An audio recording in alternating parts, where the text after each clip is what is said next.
Jalito. This is spooky season, October. Let me tell you a few movies I kind of like, and not even in October. I can watch them any time of the year. Some are from my childhood, and some I just sort of fell into and just kind of liked. And some aren't even scary, or even not meant to be scary. One of my childhood favorites growing up watching, and I mentioned it before in other videos, Shadow of the Hawk. It's a great movie, made in 1978, I think it is. I believe every so often it's on YouTube, free to watch. Every so often. Then they yank it and put something else up there. YouTube actually has free to watch movies on YouTube, if you didn't know that. But yeah, Shadow of the Hawk, Chief Dan George, he plays in it. Another guy, I can't remember his name, he played in Airwolf and some other shows like that. Great movie.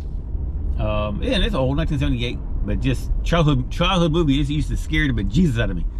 And now that I watch it, it doesn't scare me, but it still gives me the little shivers when I start to see certain scenes. Another movie. It's not a scary movie, but I kind of fell in love with it. Cube. Just Cube. C-U-B-E. Cube.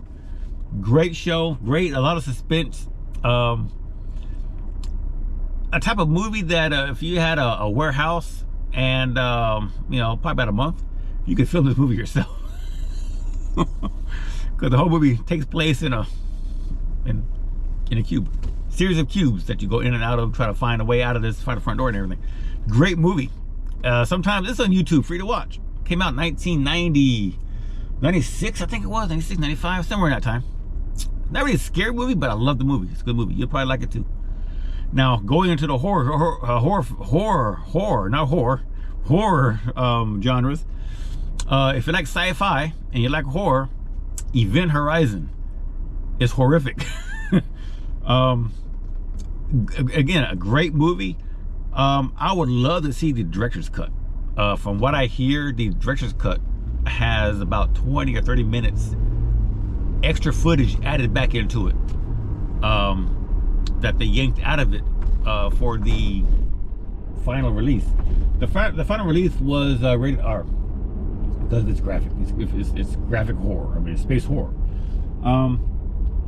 The theatric or the director's cut originally had enough horror in it to make it a NC-17 rating, and they were trying to get out of that rating and at least into an R rating, so they had to yank out about 20 or 30 minutes of footage to put it back into the R rating, which is, good grief.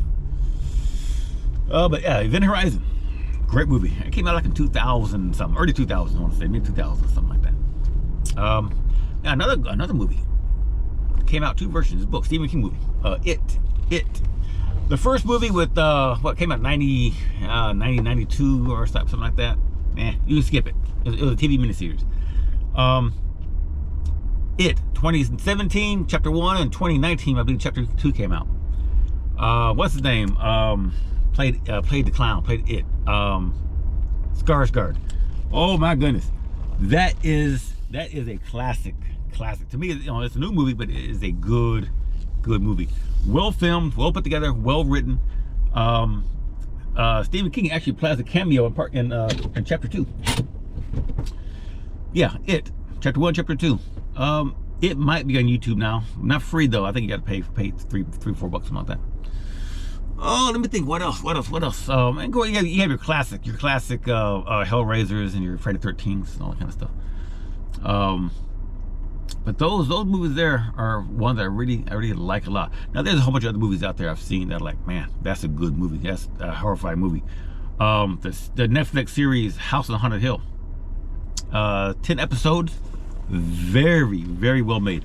In fact, that's probably one of my favorite when it comes to like haunted house kind of movies, because it is, again, 10 parts, and the parts kind of flip back and forth between the events of the children and what's going on with the children as adults. And very good movie. In fact, that whole genre has the same writer, the same director, I believe it is. I can't remember his name offhand. I'm bad with people's names.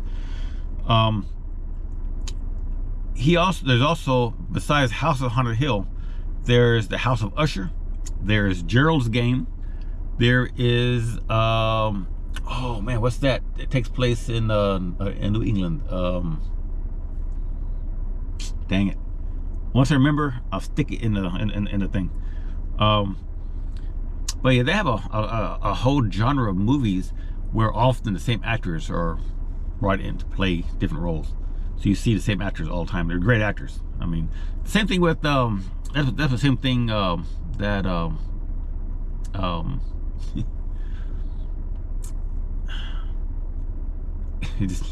he made The Village.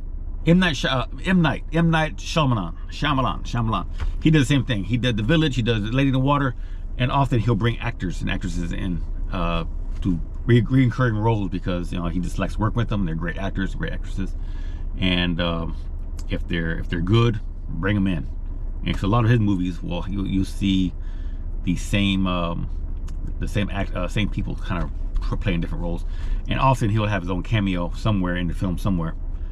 But yeah, M. Night movies I think are awesome. But that's all I got. If I think of anything else, I'll maybe make a different video about other videos. Those videos, they're kind of movies kind of stick out. I love all of M. Night movies. The Happening, great movie. Sixth Sense, awesome. Signs, awesome. Yeah. Lady in the Water, of course. The Village. The Village, I think, is a really good show, a really good movie. All the movies have little plot twists and stuff. Which I think are pretty cool. I like them personally. Some people get tired of them after a while. They're like, oh, another plot twist. I like them, oh, and then another movie. Again, not scary. Day After Tomorrow. Day After Tomorrow is a good sort of a I won't say sci-fi. It's has a lot of global warming and climate change stuff involved. But instead of global warming and us going into a superheated Earth, we get thrown into a deep freeze. It's a good movie though. Good movie. I like it a lot. I actually like it a lot. That's all I got. Hachipisa Lechiki.